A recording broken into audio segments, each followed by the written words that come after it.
Bom dia a todos, a todas.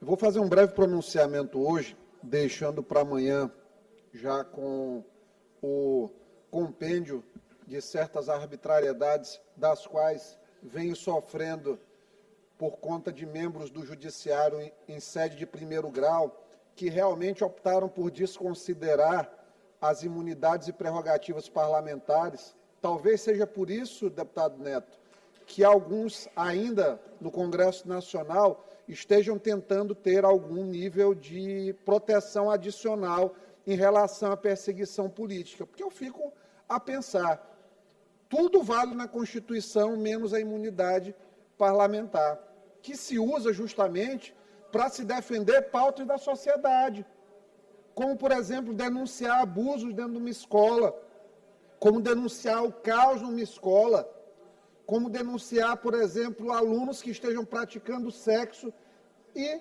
cobrar da escola uma atitude. E essas coisas, juntamente com situações em que pessoas de reputação duvidosa estão para serem... Pessoas com reputação duvidosa estão em possibilidade de serem nomeados para cargos de alto escalão.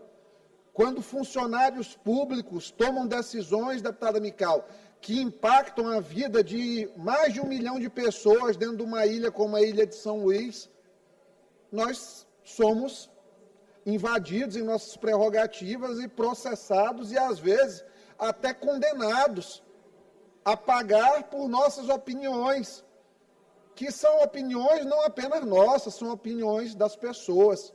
E é violado, portanto, deputado Najib, está magrinho, né?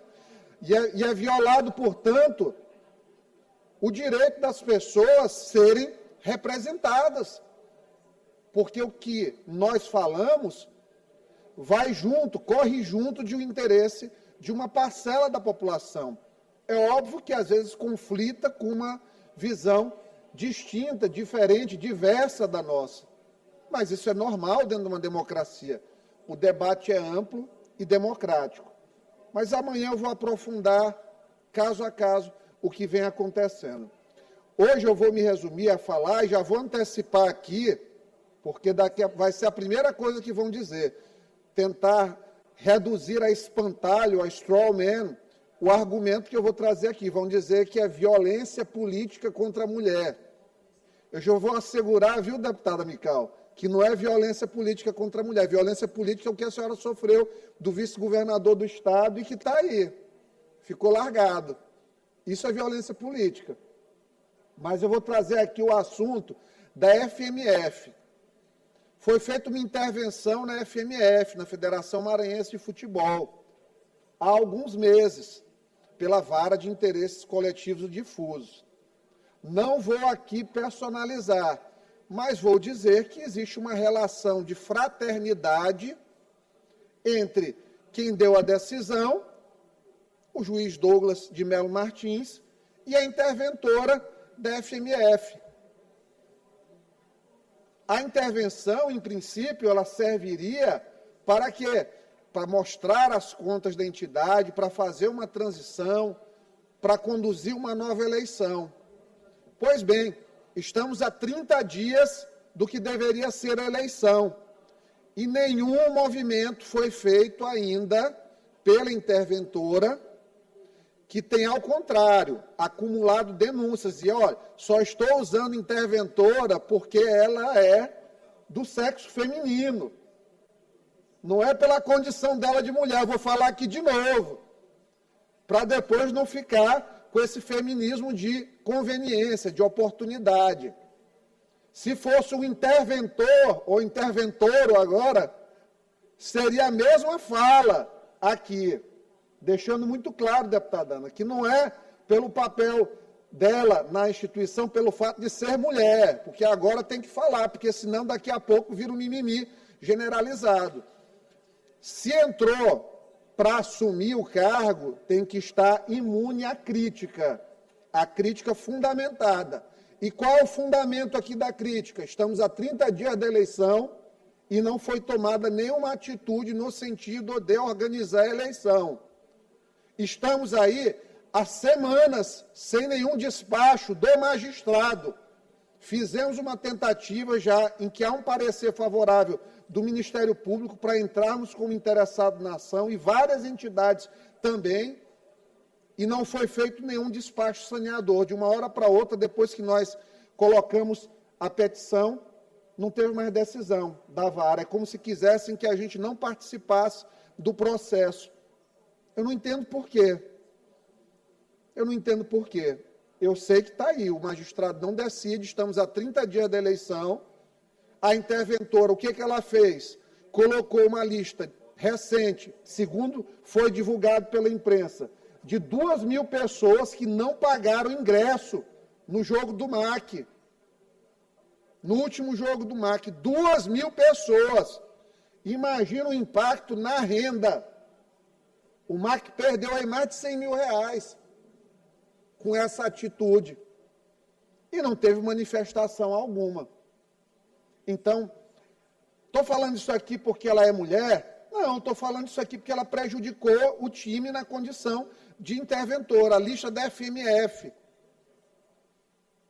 Então, tem nada contra a dona Susan, pessoal, nada, até gosto dela, como tem outras pessoas que têm simpatia. Mas, como foi parar lá, pela fraternidade que tem com o juiz da causa, como foi parar lá sem experiência prévia no futebol, como foi parar lá e fez apenas o alarde na semana que fez em relação às contas e depois não divulgou relatórios, tanto que hoje foi cobrada pela Mirante, no programa matinal da Mirante, por justamente ter parado. O discurso de transparência em relação à entidade acabou. Não se posicionou em relação às milhares de gratuidades que foram concedidas no jogo do Maranhão Atlético Clube. Não toma nenhuma atitude em relação à eleição. Sabe o que está querendo, aparentemente? Dar golpe e ficar lá, como já ficaram outros, que toda vez que tem essa intervenção, quem assume manobra para, de maneira não democrática, impedir outras pessoas de tentarem chegar à eleição, e eles não, eles querem ganhar no tapetão, por WO.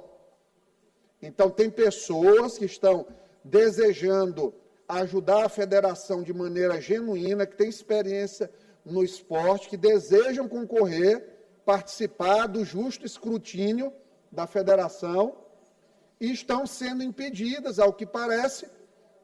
Agora que apareceram interessados, o magistrado da Vara de Interesses Coletivos e Difusos perdeu o interesse do processo. Aí, depois, dizem que não queremos respeitar o judiciário. Desculpa, o judiciário não pode tudo. Pode parecer duro para alguns juízes, porque tem muitos que entendem, mas alguns não entendem, que não é porque passou num concurso público que tem direito de fazer o que quiser em relação à lei. Existe um balizamento de duração razoável no processo, de isonomia, tem um monte de coisas, de garantias que a Constituição dá. E uma das garantias é do Legislativo poder criticar o Judiciário. Assim como o Judiciário decide nos autos, e eles dizem que quem não gostou da decisão recorra, é direito do Legislativo falar, porque isso aqui representa o anseio de várias pessoas.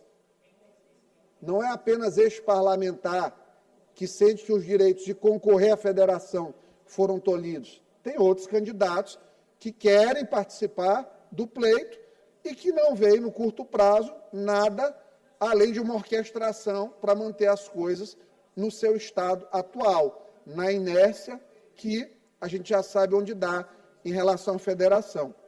Então, fica aqui mais uma vez o nosso pedido. Jamais quero que isso aqui seja entendido como constrangimento a quem quer que seja, a judiciário em suas decisões, mas caramba, tem que cumprir o seu papel.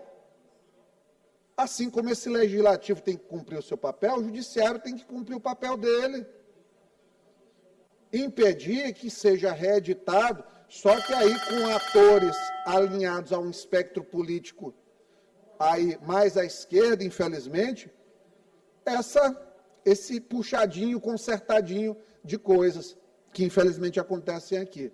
Então, fica aqui nosso pedido, que a Vara de Interesses Coletivos e Difusos, que acerta bastante em algumas situações, erra em outras, normal isso, também dentro da atividade judicante de qualquer magistrado, mas que não deixe, não se furte de analisar o que tem perante um processo que, mais uma vez, vai se estendendo para prorrogar a intervenção, para colocar ali mais tempo, para quem está dentro da intervenção tentar se viabilizar eleitoralmente. Isso é um absurdo, e ter a chancela do judiciário nisso aí, me envergonha.